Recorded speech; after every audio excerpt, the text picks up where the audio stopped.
Sean bienvenidos una vez más a este canal.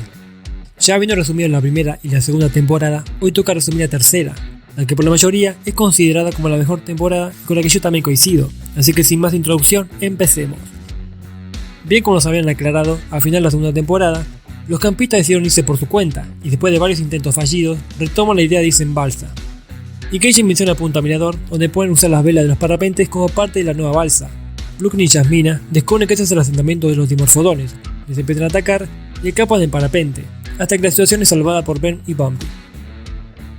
Los campistas descartan la opción de irse en balsa, ya que se enteran por medio de Kenji y Sammy del que yate de los cazadores aún se encuentra en la costa. Pasan el día ahí, vestidos con trajes de baño que andás a saber de dónde los sacaron.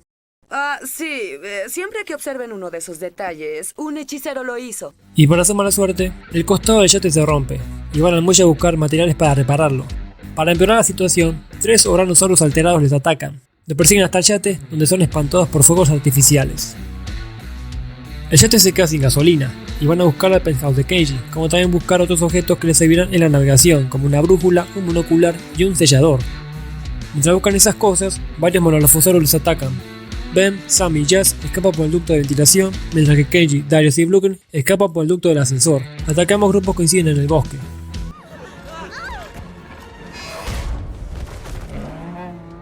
De vuelta en el yate, le tapa la abolladura con una bandeja, y en una distracción de Kenji, un Compsognathus se lleva la brújula, y lo siguen hasta el abandonado centro de visitantes del primer parque jurásico. Darius, Jazz y Kenji encuentran la brújula en el segundo nivel.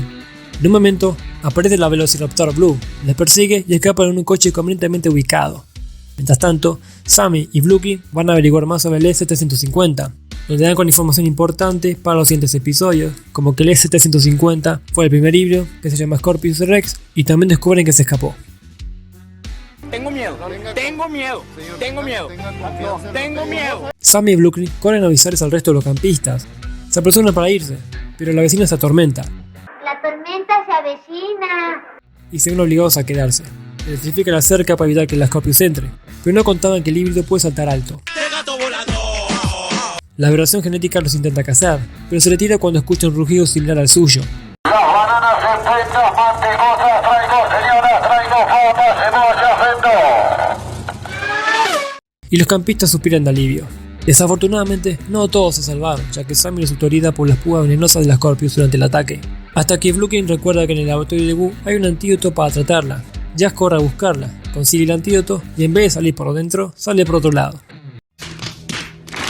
La persigue hasta que la Scorpius es distraída por una explosión causada por Ben y Darius. Jazz regresa al campamento y le aplican el antídoto a Sammy y se recupera. Ya todos en el campamento, Ben descubre que Bumpy no está y va a buscarla, y Darius va a buscarla a él para poder irse todos juntos de una buena vez, mientras el resto adelanta su llegada al yate, cuando de repente presencia el ataque de una Scorpius a una manada de Parasaurolophus. Brooklyn informa a Darius y a Ben sobre el ataque e inmediatamente ellos también presencian el ataque de la Scorpius a una manada de anquilosaurios. Entonces Darius deduce que el híbrido también es el animal más rápido. Pero no te adelantes, Darius, porque al final descubren que hay 2 Scorpius sueltas. Luego Kenji, Brooklyn, Sammy y Jazz encuentran al Autopar en el centro de visitantes del primer parque jurásico, donde dan con ambas Scorpius, que se enfrentan. Los campistas aprovechan la trifulca para escapar de ahí. La pelea hace que el lugar perezca encima de ellas, terminando con las vidas de los Scorpius. Cuando finalmente pueden irse a la isla, desde un helicóptero les ordenan que regresen. Darius, Jasmina y Brooklyn descubren que el Dr. Wu está en la isla para recuperar su laptop y planean robárselo y así evitar que haga más híbridos. Obtienen la laptop, pero los mercenarios de Wu retienen a Brooklyn. Los campistas siguen un plan para rescatarla, no sin antes copiar los archivos de la laptop a un pendrive. Finalmente todos los campistas se reúnen y la laptop termina aplastada por anquilosaurios. Notifican a Wu que obtuvieron la muestra de la Indominus y se van.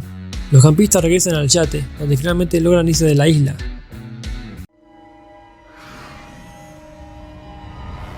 La temporada termina con un cliffhanger, ya que desde el interior de esta puerta se escucha un gruñido, revelándose en la 4ª temporada que se trataba nada más que un compi.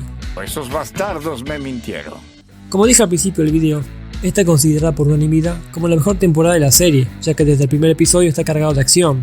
Aunque se demora en presentar a la nueva amenaza, sí nos muestra las consecuencias que indirectamente esta causa y con la que lidian los campistas en cada episodio previo a la aparición de la Scorpius. También aprovechó para contarnos el comienzo del Reino Caído desde la perspectiva de los campistas, como también revelarnos de que han estado varados en esa isla por 6 meses. En cuanto a las referencias a Parque Jurásico, como el centro de visitantes, la recreación del ataque de los campistas en la cocina o la mención a la muerte ficticia de John Hammond por parte de los compis están justificadas y se muestran de una manera que encaje con la historia sin sentirse forzada. Y este ha sido el video de hoy. Si te ha gustado, no olvides regalarme un like, comentar y suscribirte, ya que así me ayudas a que este canal siga creciendo, además de que estoy subiendo bastante contenido con todo lo referido a la saga.